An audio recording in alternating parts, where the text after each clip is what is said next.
Salud amigos, tripulantes de nuestra querida, contaminada y única nave espacial. Donde quiera que se encuentren de ese lado del receptor, ella ha dado otra vuelta sobre su eje imaginario y estamos aquí para contarles la pequeña gran historia de las últimas 24 horas y aquellos acontecimientos que están ahora en pleno desarrollo. Desde luego que los temas tienen una continuidad dramática, ¿no? Porque la tragedia griega no toca fondo, ni tiene todavía un desenlace. Pero para que se den una idea de cómo están las cosas, la propia policía griega es la que ahora, cambiando el tono de la protesta, ha hecho su propia protesta contra el paquetazo neoliberal. No se salva a nadie. Pero en todo caso, esto es, por el momento, el epicentro de donde se genera una onda de reverberación que sacude Italia, que sacude España, que sacude Portugal, y por ahí nos vamos, ¿no? El señor Sarkozy buscando la reelección y tratando de no contaminarse, la señora Angela Merkel asumiendo un protagonismo natural debido al peso específico económico de Alemania. El Reino Unido está como ya sabemos que está, pero todos los demás tratando de nadar y al mismo tiempo cuidar la ropa que dejaron en la orilla. Ni qué decirles de la situación en el Medio Oriente, pero en todo caso vamos a compartir con ustedes, déjenme ver los satélites que estamos recibiendo en este momento. Bueno, la situación en el Reino Unido, los resultados de las primarias en Estados Unidos, y no hay nada que altere lo que tenemos preparado para ustedes, que por cierto lo hemos vuelto a alterar sobre la marcha, porque siguen llegando noticias de última hora. En todo caso, veamos los acontecimientos en pleno desarrollo que tenemos preparados para ustedes. Y la situación en Grecia vuelve a tener el mismo epicentro del que hablábamos, la Plaza Sintagma frente al Parlamento griego. Ha mejorado un poco la meteorología, pero en todo caso lo que no ha mejorado es la protesta social. Christos Fotopoulos, el jefe del sindicato de policías, ha dicho: estas medidas con los recortes nos van a llevar a una degradación incluso de nuestros servicios policiales.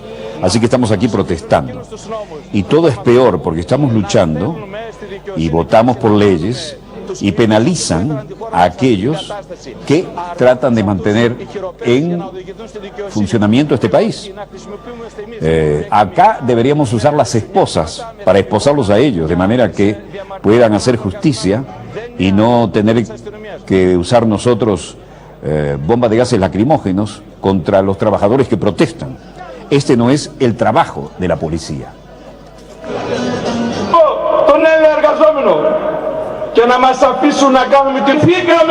Los policías se manifestaron ruidosamente a las afueras del Parlamento griego y podrían establecer recortes a las pensiones de los funcionarios, ergo también de los policías, y de los salarios de los dirigentes locales, ¿no? Protesta de policías griegos afuera del Parlamento da una idea de cómo está la situación.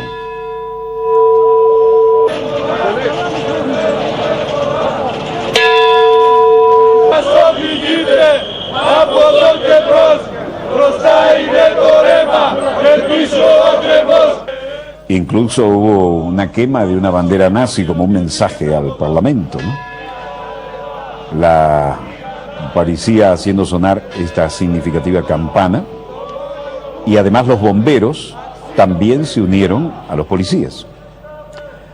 Este paquete de austeridad lo podrían agarrar y hacer ya saben qué con él, dice.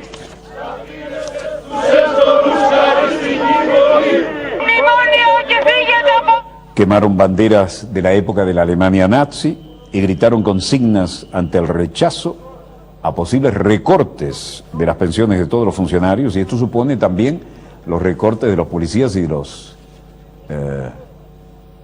bomberos. Todo un símbolo, ¿no? Lo que están quemando frente al Parlamento, todo un mensaje. El Parlamento griego prevé adoptar este martes una serie de medidas impopulares que exigen los acreedores neoliberales del país a cambio de ayuda económica.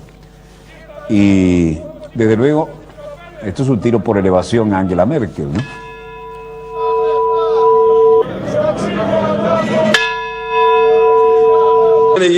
Las campanas sonando a muertos y el ministro de Finanzas Evangelos Venizelos. Espero que el próximo año tengamos un superávit suficiente una vez más para hacer frente de alguna manera al déficit fiscal. Un pequeño superávit sin precedentes también nos mantendría en estado de déficit. Así que no lograremos los resultados que estamos buscando y evitar la total catástrofe si no tenemos la capacidad de hacer los pagos en las pensiones, en las retribuciones de los empleados públicos. Hay un enorme y dramático corte en los sueldos y en las pensiones. Va anunciando sin anestesia lo que va a ser el paquetazo neoliberal. Mientras tanto, el pueblo se manifiesta de diferentes maneras. Un empleado de una taberna, Antonis Calamaras, dice: esto es un desastre, se siente en la cotidianidad, en la caja de todos los días. Claro, de alguna manera la gente tiene que comer, ¿no? Pero ya las cosas no son ni remotamente tan fluidas como lo eran. En esta taberna, Antonis Calamaras dice: claramente estamos preocupados acerca del ingreso. Ha sido muy reducido. Pero también el ingreso de nuestros clientes es lo que va a ser reducido. Y esto es una simple taberna. Nuestros clientes no son políticos ni dueños de empresas. Son gente que vive de su sueldo o de sus pensiones, trabajadores y estudiantes. Si les quitan el ingreso, también van a bajar los ingresos de esta sencilla taberna. Y vamos a tener que cerrar como muchos otros. Nadie entiende hasta qué punto estas medidas nos van a afectar uno por uno.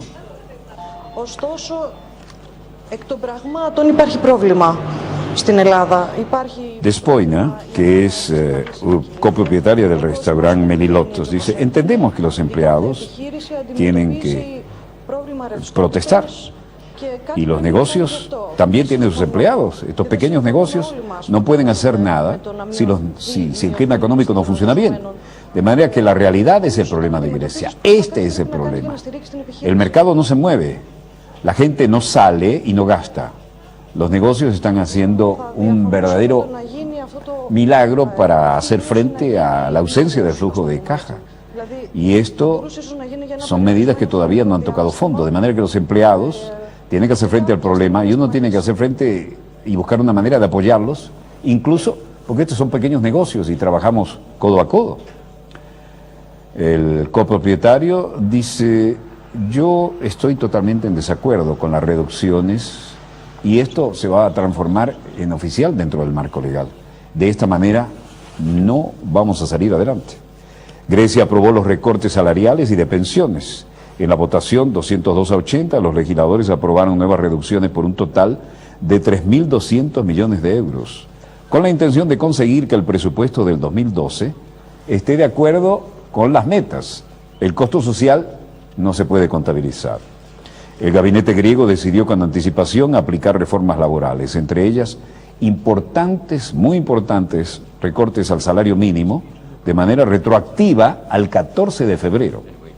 Grecia está obligada a adoptar las reformas y medidas de austeridad antes de que el país pueda recibir el segundo plan de rescate, equivalente a unos 174.000 millones de dólares, 130.000 millones de euros.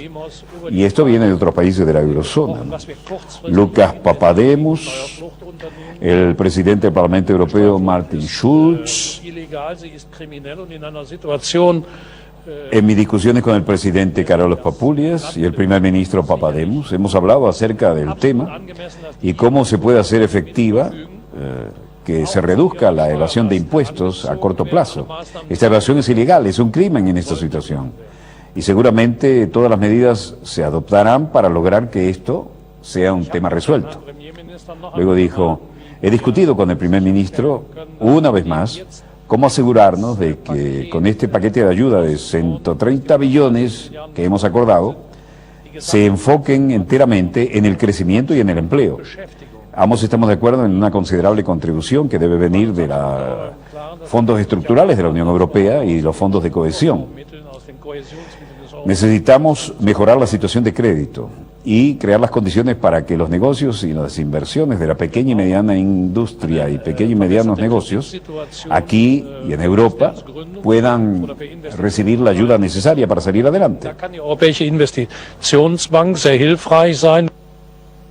Luego agregó, en el Parlamento Europeo nos aseguraremos de que haya una apropiada reforma estructural, de manera que, en otras palabras, los medios facilitados correspondan a los cambios reales, de manera que haya también margen para un paquete de inversiones y tratar de motorizar la economía. El otro aspecto social, apenas tangencialmente, dijo, sobre el 40% de los jóvenes, mujeres y hombres de este país, están sin trabajo. Esto es un elemento destructivo de la sociedad. 40% de los jóvenes sin trabajo. Y esto hay que enfocarlo.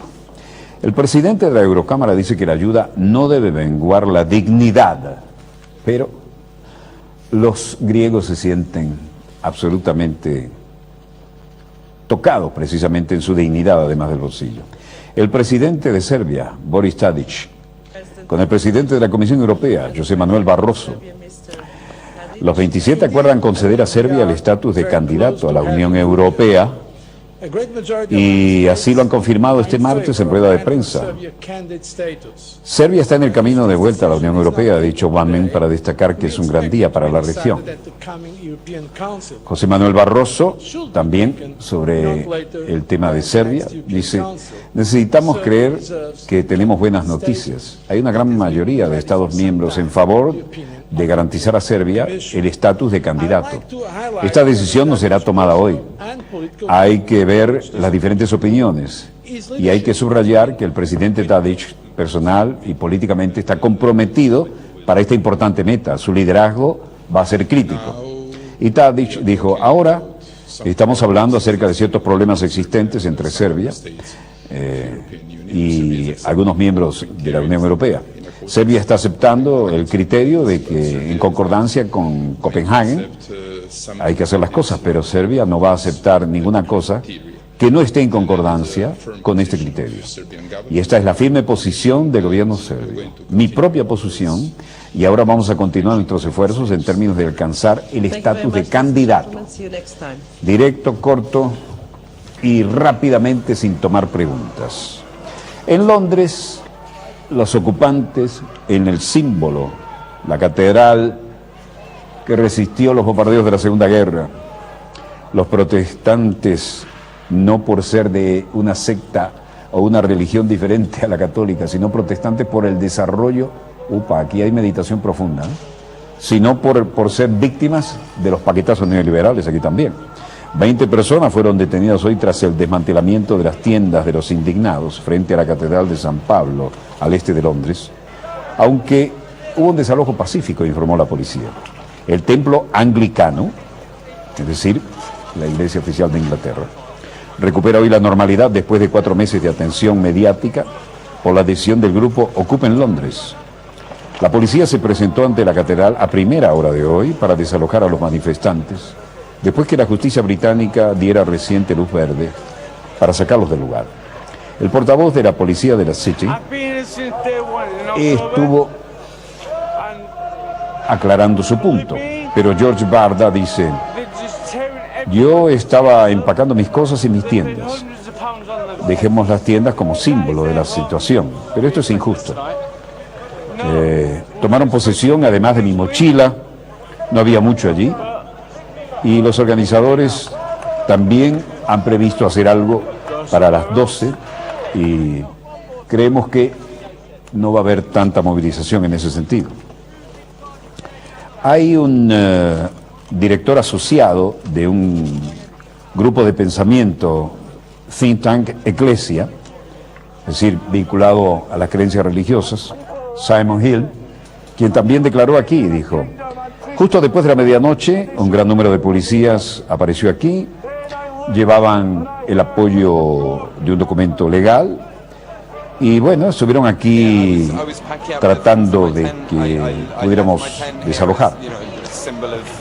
El resultado es que han cargado, se llevaron por delante las tiendas y muy rápidamente y muy brutalmente la gente que estaba en ellas desde hace meses se quedaron absolutamente desarraigados de lo que era en este momento su hogar. Así que la gente está apelando a esta medida legal, hay resistencia y será totalmente no violenta. For a long time they stood on the road there, and eventually the police stood to one side and the bailiffs all charged through. Some of us from Christianity Uncut now on the floor to pray. Bailiffs had to push. Mientras tanto, el vocero de la policía de la City le contestaba diciendo que una pequeña minoría de manifestantes había obstruido la labor de la policía y los responsables del desalojo, 20 personas, fueron detenidas poco antes de las 5 de la mañana, GMT. Pero la operación fue ampliamente pacífica. En un comunicado divulgado hoy por el Ayuntamiento de la City, se expresó el pesar de que se tuviera que recurrir a la fuerza para retirar a los indignados e insistió que la justicia ha sido clara al autorizar el desalojo y dar el marco legal. La legendaria San Pablo. El comunicado puntualiza que el Tribunal Superior de Londres consideró el pasado de enero que el Ayuntamiento de la City actuó de manera responsable y justa durante estos 4 meses, pero que ya estaba bien. En Berlín, el Parlamento alemán aprueba el segundo paquete de rescate a Grecia, pese al creciente rechazo a la ayuda. La canciller Angela Merkel, recibida con aplausos, Schäuble se vuelve a su curul. Nadie puede decir que las consecuencias de negar un segundo paquete de ayuda al programa de Grecia no se reflejará en otros países y que programas como países como Portugal e Irlanda, incluso España e Italia, eventualmente la zona euro en su totalidad, y después el mundo entero, se verían afectados si no hacíamos esta medida. Además, la jefa del Ejecutivo germano dijo que la crisis helena depende no solo de ese país, sino de otros rescatados como Irlanda y Portugal, y otros con problemas como Italia y España, y en definitiva, todo el conjunto de la Unión Europea. Aplausos muy sólidos en su bancada.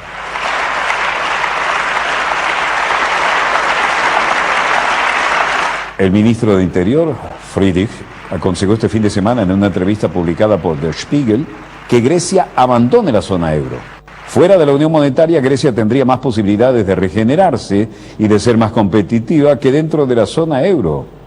Bueno, hay opiniones. Los ortodoxos no creen en esto. En Lisboa, el ministro de Finanzas portugués, Víctor Gaspar, dijo: la misión de evaluación del programa de ajuste, todos los tecnócratas usan los mismos términos en todas las latitudes, ¿no?, está en el buen sendero. Y sobre todo, hemos estado de acuerdo con las medidas que deben ser implementadas.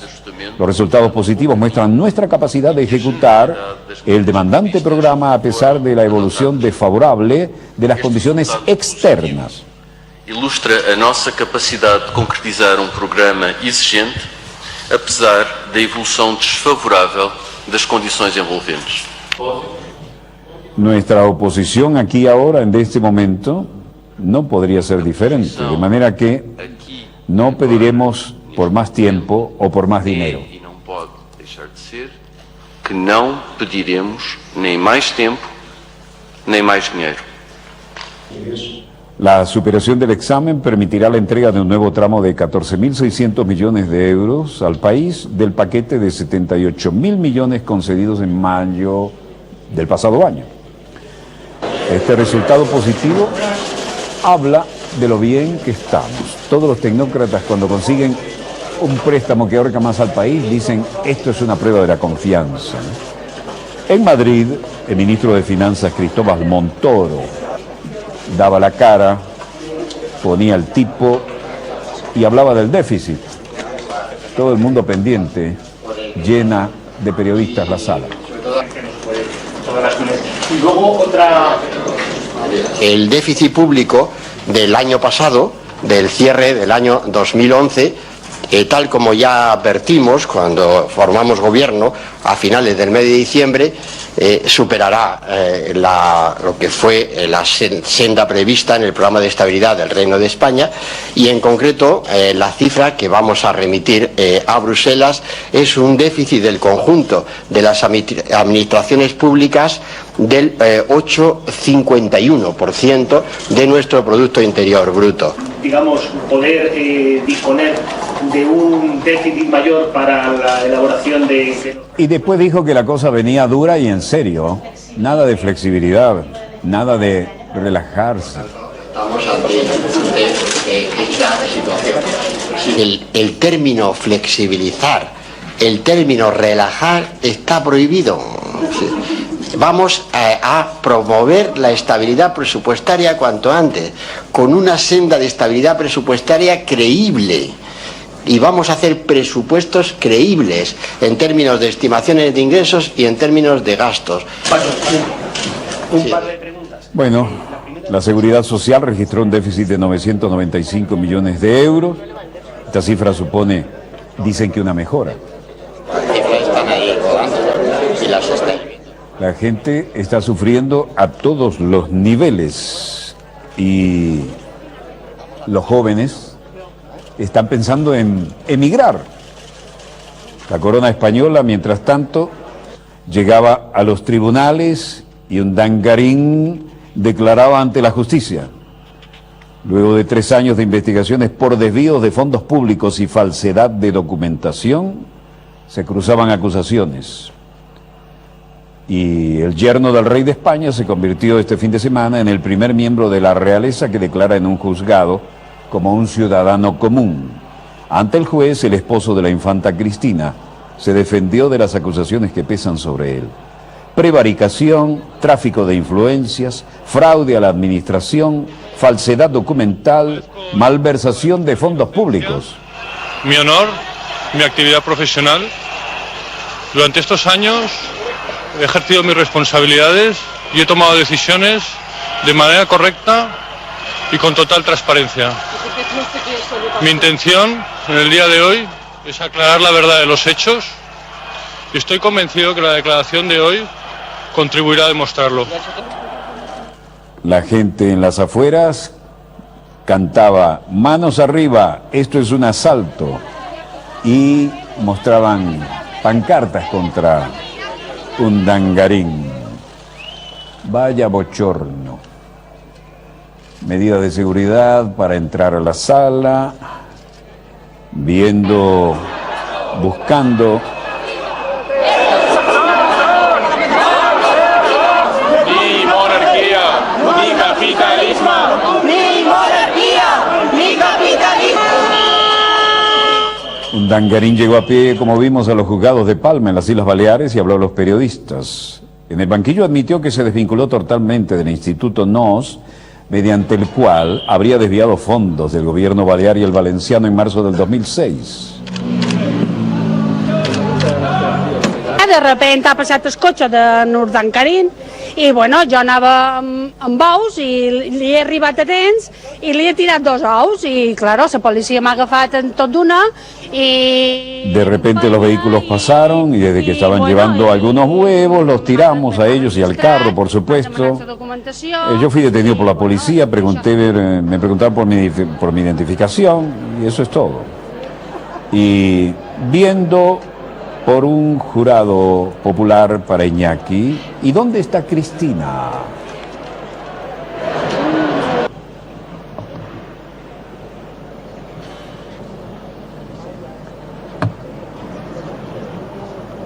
Padres de vuestros hijos, y abrid los afanes. Ha sido el bochorno para la infanta y para la corona.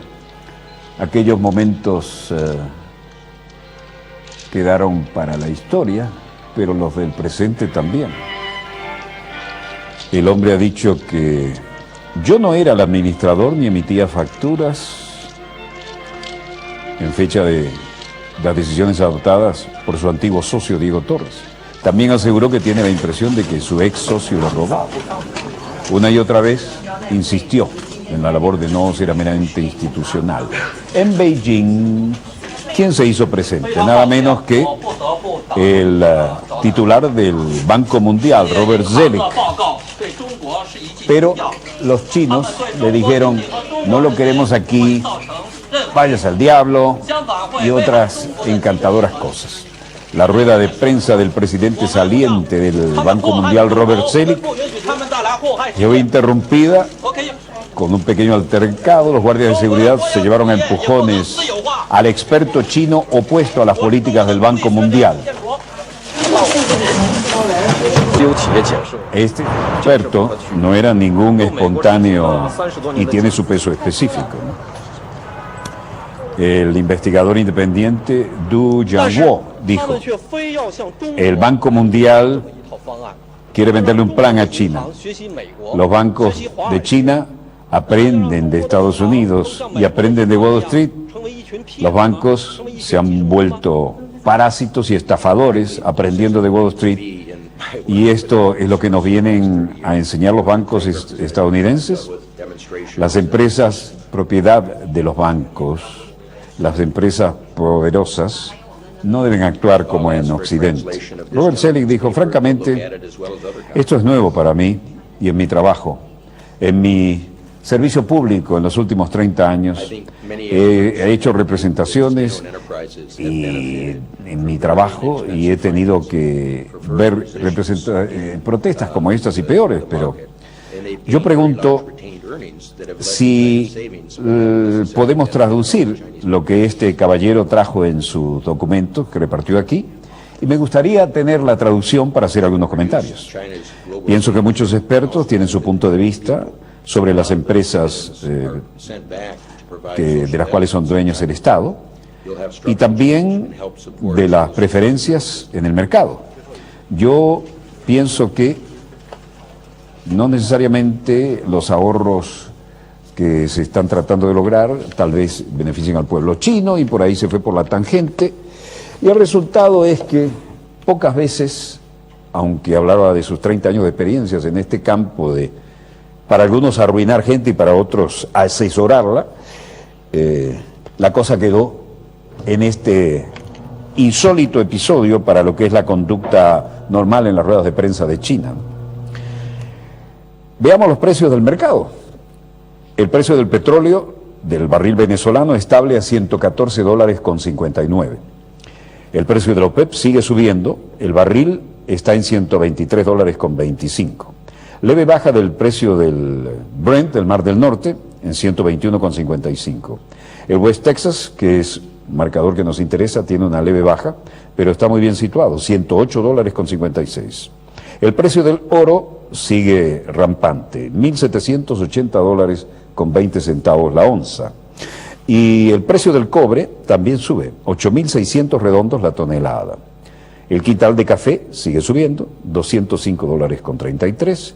Y el precio del euro baja muy poco, unos centavos, y se estabiliza en 1.33 frente al dólar estadounidense. Es la hora exacta de un corte. Volvemos de inmediato con más acontecimientos en pleno desarrollo. Llévesela ya, señor director. Gracias. Volvemos con más acontecimientos en pleno desarrollo y se radicaliza el plan de intervención en Siria, que va prácticamente con un libreto mejorado del de Libia. De manera que las tensiones, sin olvidar todo lo que ocurre con Irán, con el Golfo Pérsico, con las intenciones de Israel, de que ya tiene hace rato los planes hechos para atacar a Irán, ¿cómo lo haría? A través de una Siria controlada y de Irak en poder de las fuerzas de invasión. Lo haría a través de la frontera entre Irak y Arabia Saudita. La Arabia Saudita miraría por otro lado. Lo haría a través de la frontera de Siria y Turquía. Esto es toda una historia, pero los planes están hechos en sus diferentes versiones. Pero en todo caso, comencemos con Siria. La representación de las Naciones Unidas que estudia la situación dice que no pueden confirmar cuáles son las cifras. Pero en todo caso, tiran la figura bombástica de 7.500 muertos por la represión del presidente constitucional. La señora Clinton, por su parte, dice que el presidente al-Assad encaja perfectamente en el cuadro de criminal de guerra. Es decir, esta gente decide quién está y quién se va de su país. Es de una hipocresía planetaria esto, ¿no? Pero el marco legal se busca siempre a nivel de las Naciones Unidas. Y en ese sentido, las resoluciones tratan de dar el marco legal después que se crea la masa crítica en los medios de comunicación.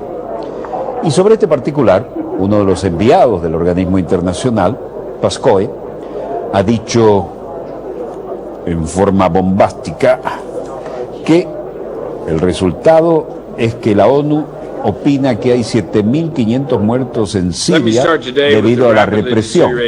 Ahora, él dice que habla por las Naciones Unidas.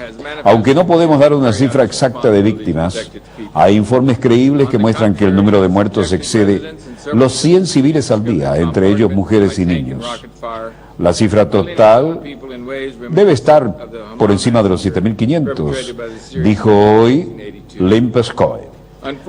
Informó al Consejo de Seguridad de la situación general en el Medio Oriente y dijo además, el uso desproporcionado de fuerza y la agresión militar contra la población civil por parte de las autoridades ha llevado a las fuerzas de la oposición pacíficas a recurrir a la resistencia armada.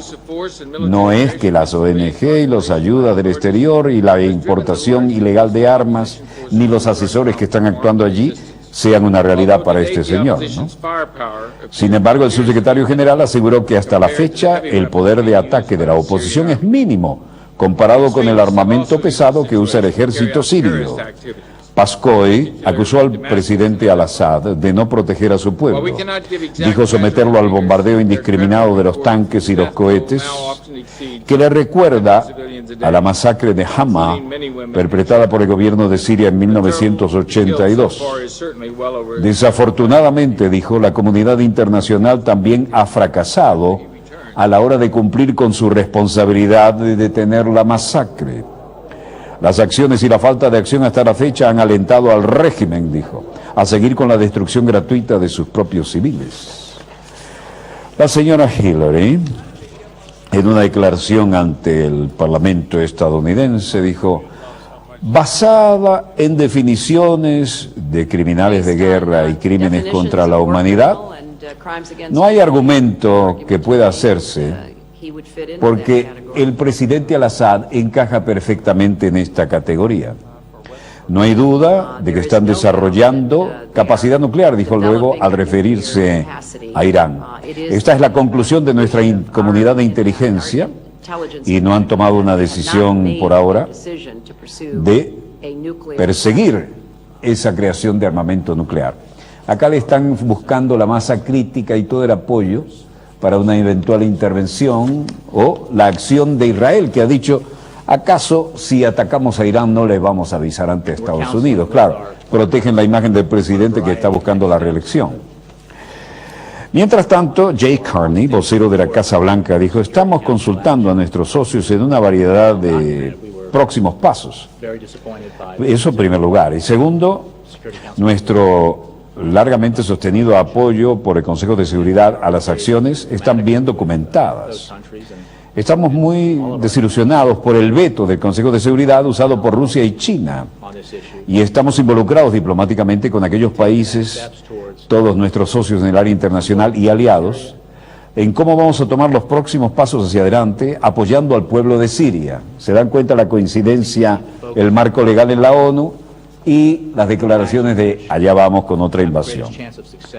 Necesitamos enfocarnos en estas acciones que tienen la mayor posibilidad de triunfo y eso incluye esfuerzos humanitarios en el plano de la ayuda, incluye esfuerzos para aislar al presidente Assad e incluye esfuerzos para asistir a la oposición siria a que se organice y se unifique y continúe trabajando con nuestros aliados al máximo nivel y examinar pasos adicionales que podrían ser tomados, es decir, cómo vamos a intervenir.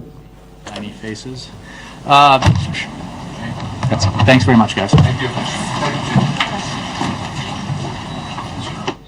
En todo caso, en Francia, el ministro Alain Juppé, buscando siempre voceros y posiciones acordes con los intereses geopolíticos de Sharkos y que quiere ser reelecto, todavía estamos estancados y pienso que hay una inmensa frustración. Estamos trabajando con las autoridades de Siria para tratar de obtener garantías. Estamos trabajando con la Cruz Roja para evacuar a los heridos y todavía no hemos logrado que las bombas dejen de caer en Homs. Algunos no le creen mucho, incluso los que trabajan en esta radio, porque han oído todo. Vamos a ir más allá de los límites de la barbaridad. Los números auténticamente comprobados por organizaciones internacionales muestran que hay alrededor de 8.000 muertos. Ya le sumó 500, ¿no? Vamos a ver quién da más. Cientos de niños que han sido asesinados, incluso torturados, dice, tortura de niños. Y el presidente sirio desfilando en las estaciones de votación en Damasco con su referéndum de pacotilla, y esto es lo que genera profunda indignación. Eso es lo que sentimos, y esto es un verdadero espectáculo. Bien sûr, atteint la pression, nous allons continuer à l'accentuer. Por supuesto, ya es demasiado tarde. La masacre ha ocurrido y vamos a continuar la presión. Y continuaremos aumentándola. Juppé dice que hay que atacar la máscara siniestra del referéndum de Siria. Y en Ginebra, en Suiza, el alto comisionado de las Naciones Unidas para los Derechos Humanos, Navi Pillay, decía: Siria abandonó el debate de la ONU sobre la violencia en el país.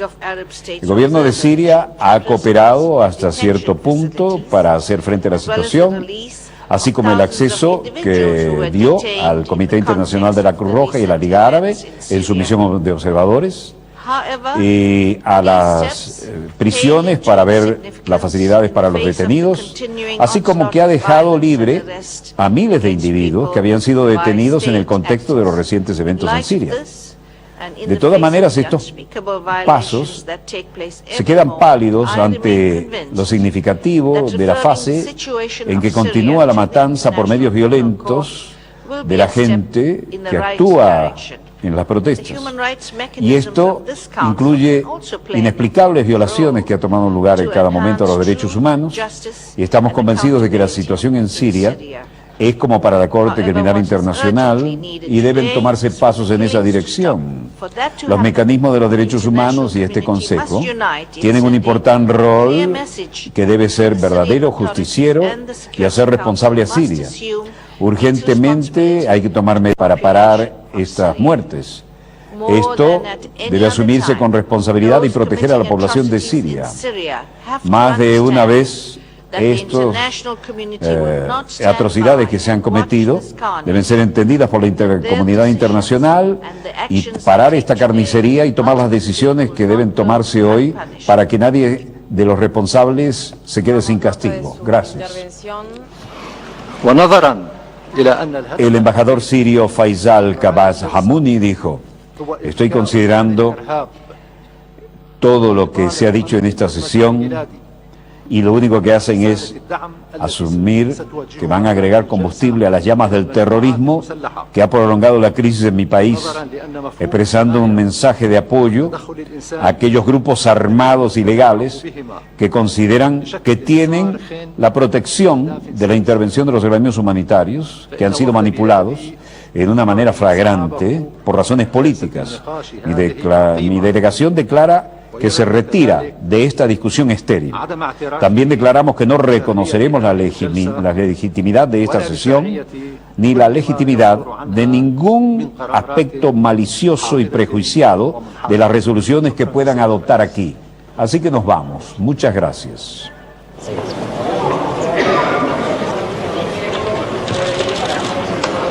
Le da el portazo y abandona el debate de la ONU sobre la intervención en puertas de su país.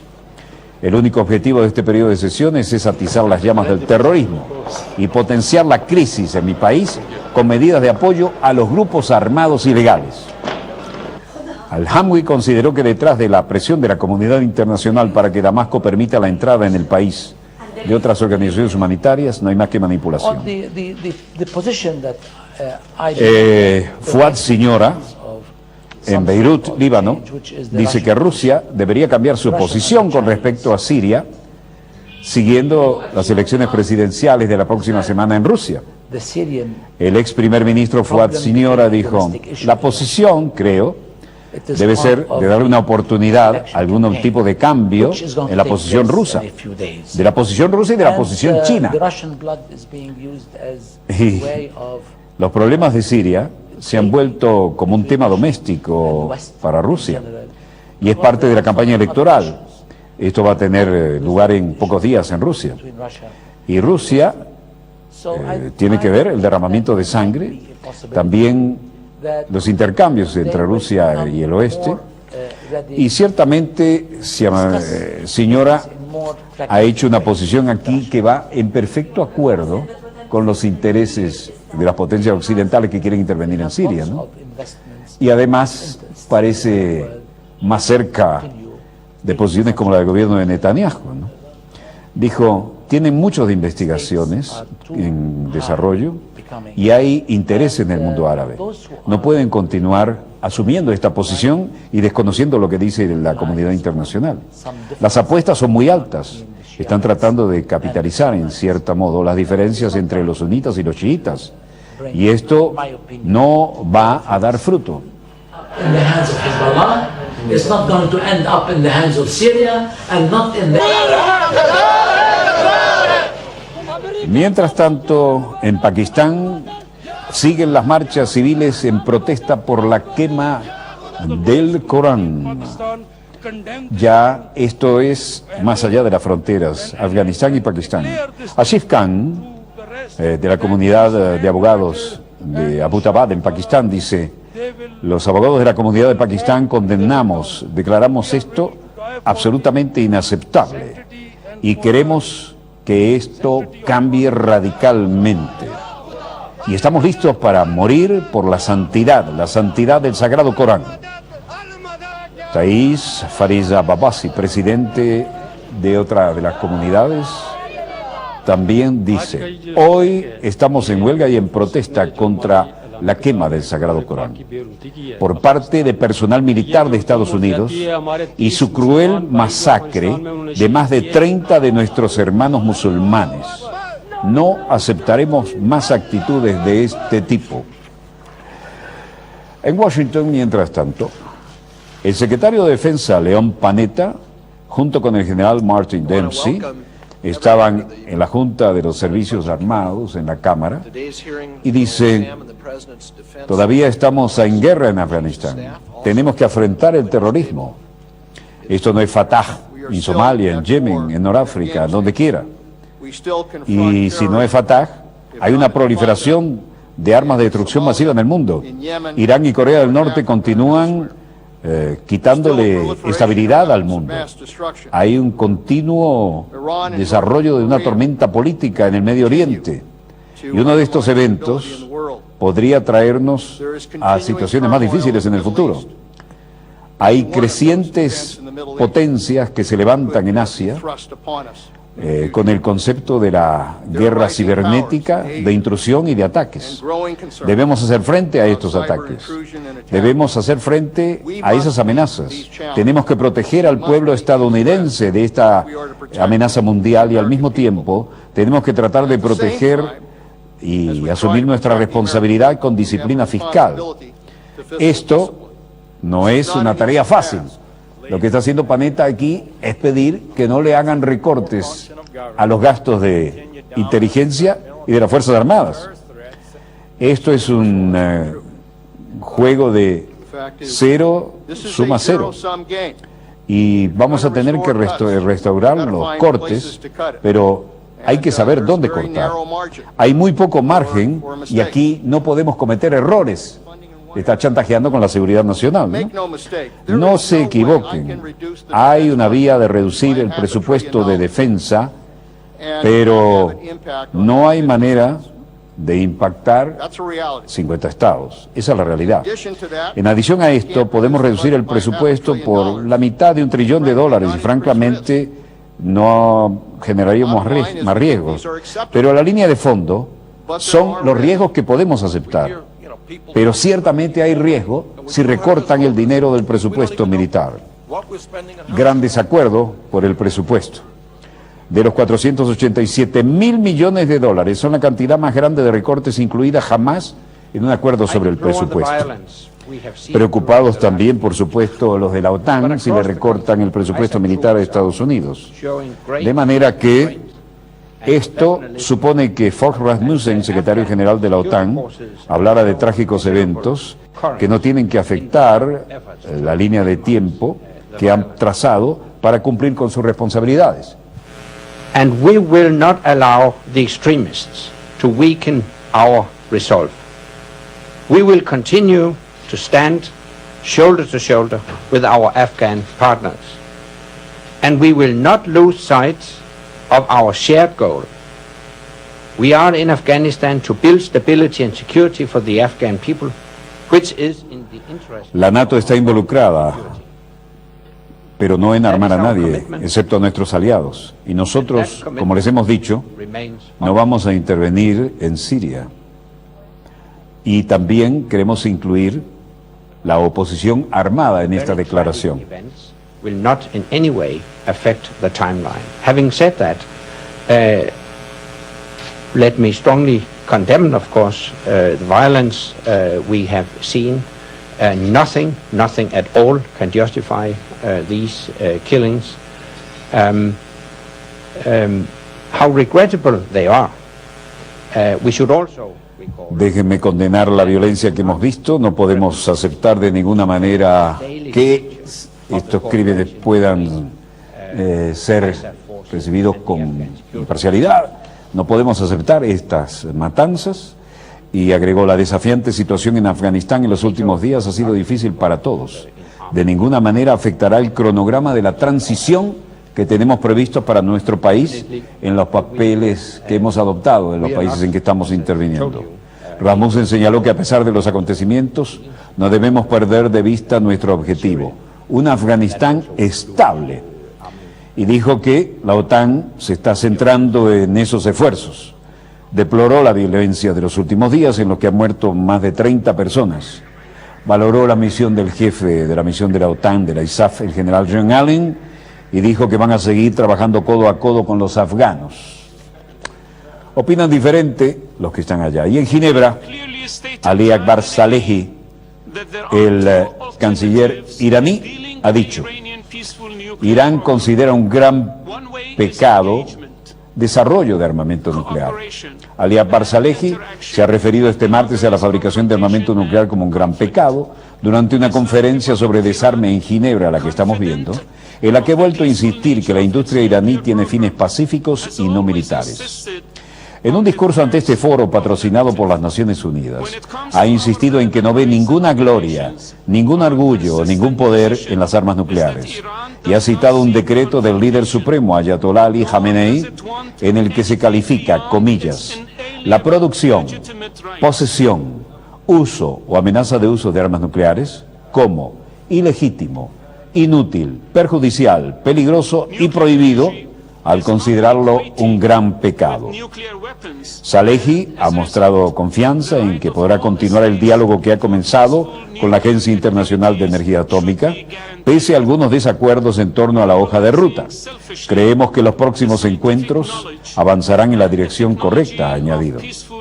El ministro iraní ha acusado a los países occidentales de utilizar un doble rasero para medir las actitudes de Irán frente a las de Israel, pese a que este último es el único país supuestamente de Oriente Próximo, bueno, y sin supuesto, el único país que no ha firmado el Tratado de No Proliferación, y ante la confrontación y el conflicto, Salehi ha apostado por el compromiso, la cooperación y la interacción.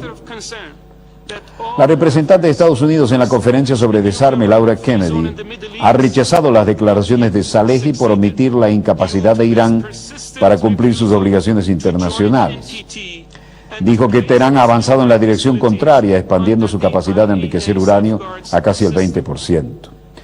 Todo ello ha convertido a la embajadora norteamericana, supone una violación del próximo e inminente violación de múltiples resoluciones del Consejo de Seguridad.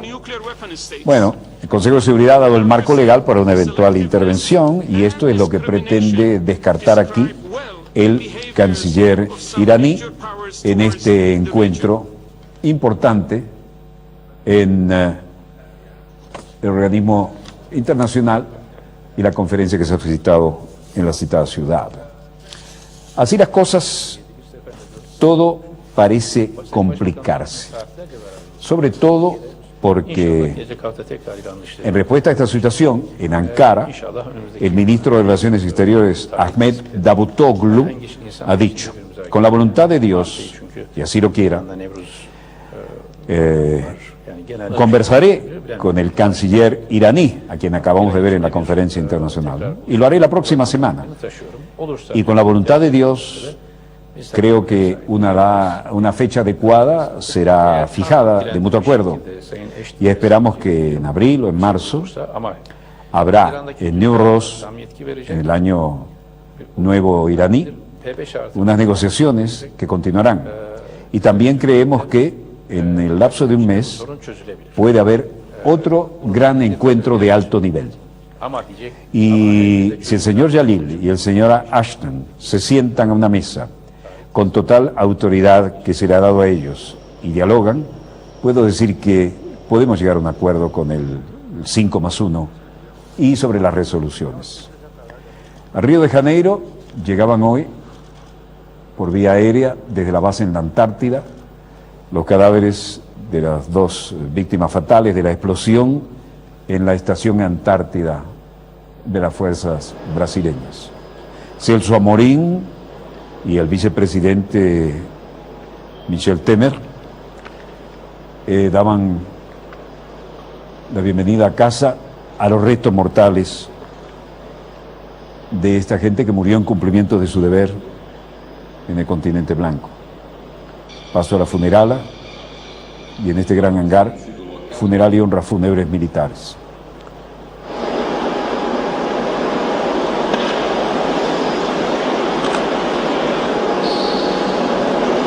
La ceremonia efectuada en la base aérea de Galeão, en Río de Janeiro, el ex suboficial Carlos Alberto Vieira Figueiredo y el ex sargento Roberto López dos Santos fueron promovidos post-mortem a segundo teniente y condecorados con la Orden de Mérito de la Defensa, la Medalla Naval de Servicios Distinguidos y la Honra al Mérito, grado de Comendador.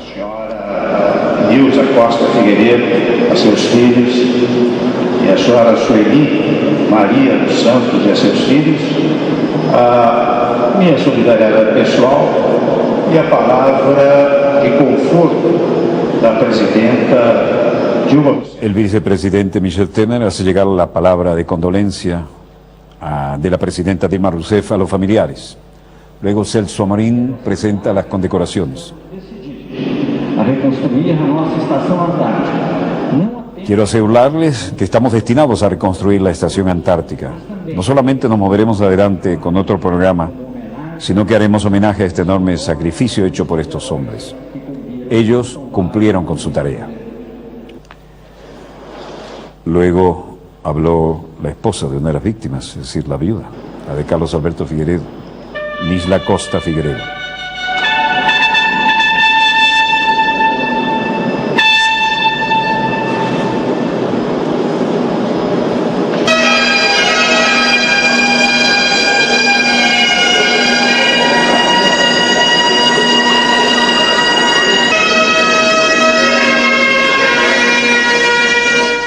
El vicepresidente de Brasil, Michel Temer, señaló que la conducta de Vieira y López deben servir de ejemplo para la familia, los hijos, los miembros de la Marina de Guerra y la sociedad brasileña.